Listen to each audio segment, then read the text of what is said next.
A top executive over at Morgan Stanley, Wall Street's biggest investment bank when it comes to the fossil fuel industry, has suggested opening the economy prematurely during the pandemic in order to help increase oil prices. Now, as we know, it's been a tough time for the fossil fuel industry. There's low demand for oil because people are rightly staying home and safe during the pandemic. And even before that, there was an issue with overproduction of oil.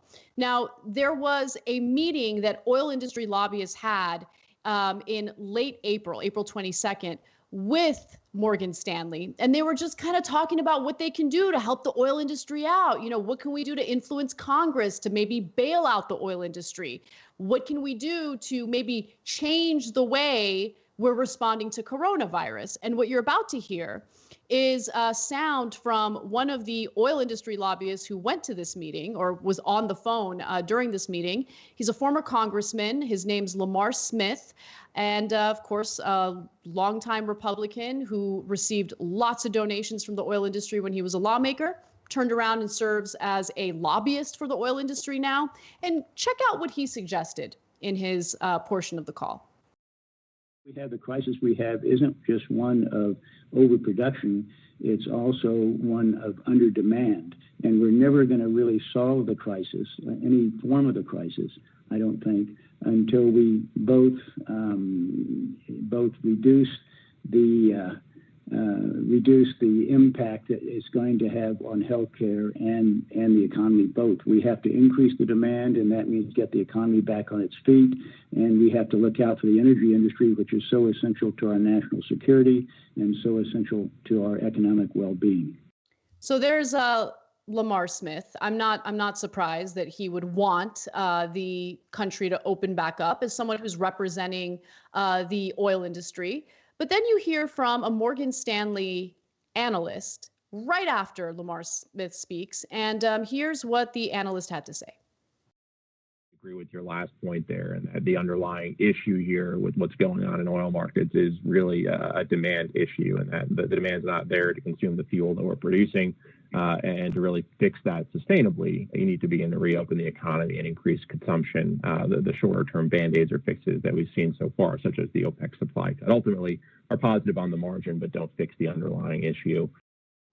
So I want to thank our audience, because this type of reporting, which the story broke by TYT Investigates, wouldn't be possible without you guys supporting TYT and helping us fundraise for our investigative reporting team. And now we know. I mean, we always suspected that lobbyists, especially for the oil industry and massive corporations, would want the country to prematurely open in the middle of a pandemic because, hey, money's more important than saving human lives. But to hear it in these terms, right? They're not discussing human lives. They don't seem to care too much about it. It's all about, hey, what can we do to increase the price of oil? What needs to be done? That's the priority here. Yeah, John. and they'll make the argument, and Fox Business will make the argument that like we have to save the fossil fuel companies. Like it's doing too much damage to our economy. You know, if we don't bail them out. And so when the banks were falling apart, we identified that they were apparently too big to fail or whatever, and put in some protections to try to stop them from having that sort of potentially crippling effect in a future financial crisis. We didn't do nearly enough, but at least we acknowledged that we probably should do something.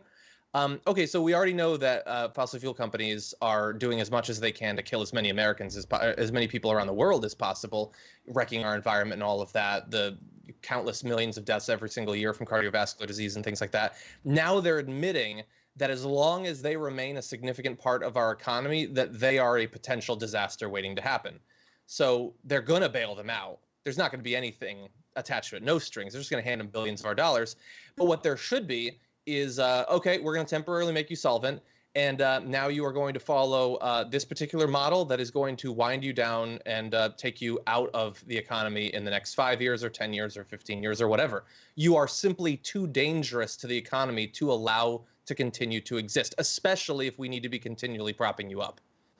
I mean, they're dangerous to mankind. I mean, their actions for decades have pushed us closer and closer to complete world destruction because of climate change, right?